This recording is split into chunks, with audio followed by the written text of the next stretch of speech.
Hi everyone, it's Fasal from Shariff CPA. Today I want to discuss a very important topic. Earlier this month, on August 8th, there was some huge news coming out of the White House. And to give you a little background, basically, the Senate and the House of Representatives, Congress, could not come up with an agreement with the stimulus package. So there were four executive orders signed by President Trump, and I'd like to go through each of them in more detail. But just to outline them, the first one was about the extended $600 per week uh, assistance, which dried up or ended on July 31st. Economists feared that unemployed people not getting any more assistance would be catastrophic to our economy.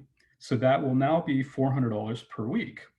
The second executive order was a moratorium on the CARES Act um, on eviction and foreclosures, um, so people don't get kicked out of their homes.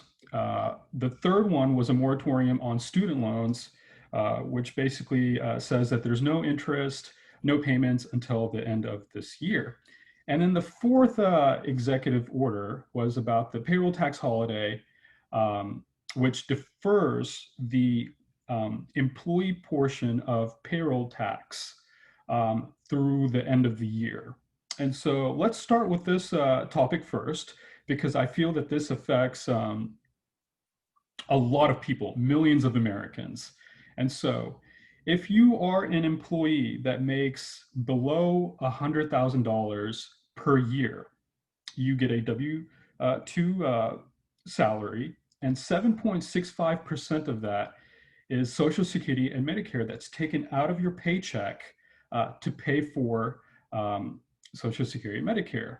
Now, what this order is saying is that basically the 7.65% will be deferred. It won't be exonerated, but temporarily it's going to be deferred, meaning that temporarily you don't have to pay it, and it won't be withheld out of your paycheck. And basically what this means is that automatically any American making less than $100,000 a year is getting a 7.65% raise.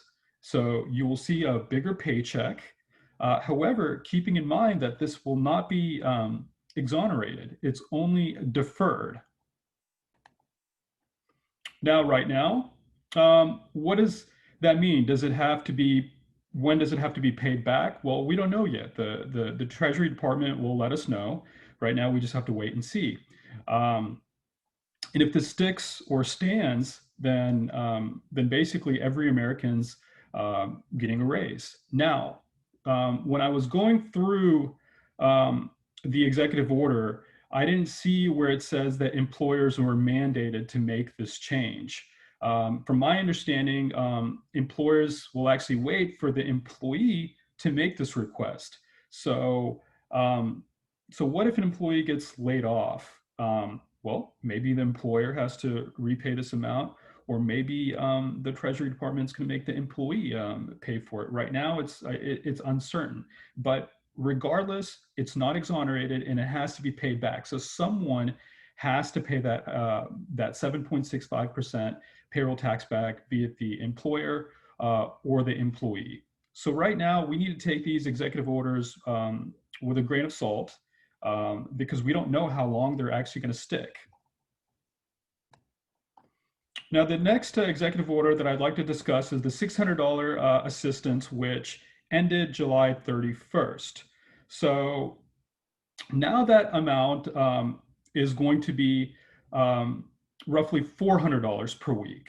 And the way that the executive order has framed that is that they're saying that the federal government was going to pay $300 per week, or 75% of it, and then they're going to be having the states pay another $100 per week, or 25%. Now, some states might sue the federal government if they don't have enough funds to pay this. And what I will say is that I do agree with this amount, and because the reason is because when the amount was 600 before, right when the pandemic kind of occurred, several people were actually making more money with the $600 per week plus whatever the state gave them. And that was actually more than they were making while they were actually working. And so it was almost like a disincentive to go back to work. So at least with this amount, it's giving you incentive to go back to work, and it's also kind of help stay afloat during this rough time.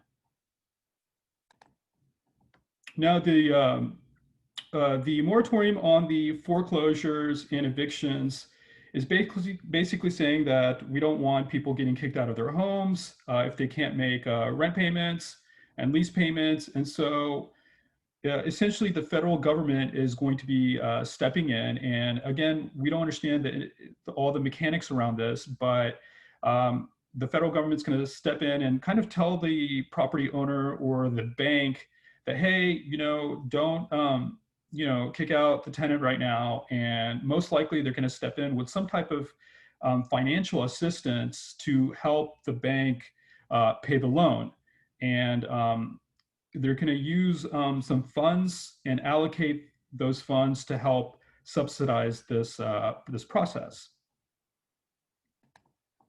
And then lastly, about the student loans, the executive order has extended the 0% interest and no payments until the end of the year. So essentially, you don't have to make any payments. And if you do make any payments, those are going to go 100% towards the principal. Now, with all of this going on, I wouldn't assume automatically that the government's going to make the payments on your behalf. I would call your loan provider and confirm the schedule amount of your loan payment so that you aren't getting behind. So again, these were the four major executive orders that were signed into law by President Trump. We don't know exactly how long these are actually going to stick, and but at least through the end of the year. And if one of them are affecting you, then I would do some research and read about it, or reach out to your tax professional to help them explain how that's going to affect you. Thanks so much for listening, guys. Have a great weekend.